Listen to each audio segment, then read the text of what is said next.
ඉතින් මං අද හදන්න යන්නේ ඩුබායි වට්ටක්කා.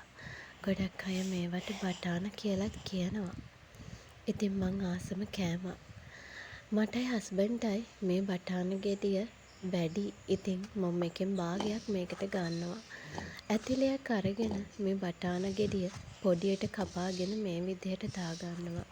ඊට පස්සේ ඒකට කපපු ළූණු ටිකක්, අමු මිරිස්, සුදු ළූණු එකතු කරගන්නවා. ඊට පස්සේ මේකටම කහකුඩු ටිකක්, මිරිස් කුඩු 3-5 එකතු කරගන්නවා.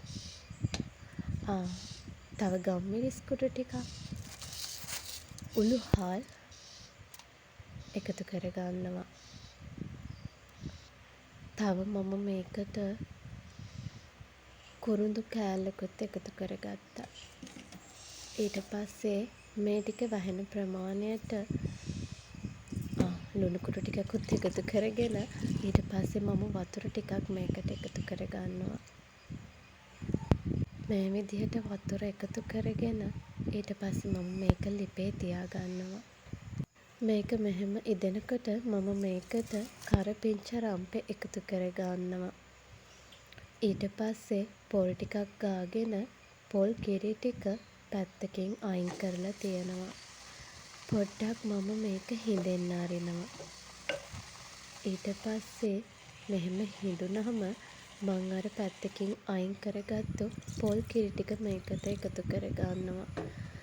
ඉතින් ටිකක් වෙලා මෙහෙම ඉදෙනකොට රස බලලා ලුණු මදි නම් මේකට එකතු කරගන්න පුළුවන්.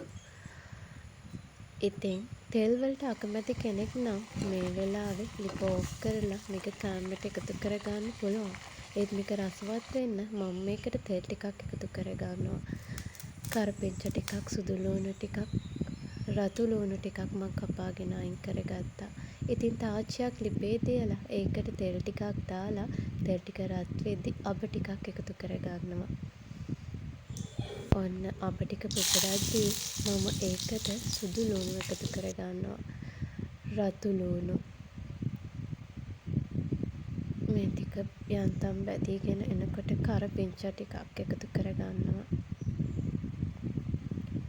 මෙහෙම රන්වන් පාට වෙන්න බැදුනට පස්සේ මම මේ ටික අර බටාන කරි එකට එකතු කරගන්නවා. ඉතින් මේ වෙලාවේ හරිම සුවඳක් එන්නේ.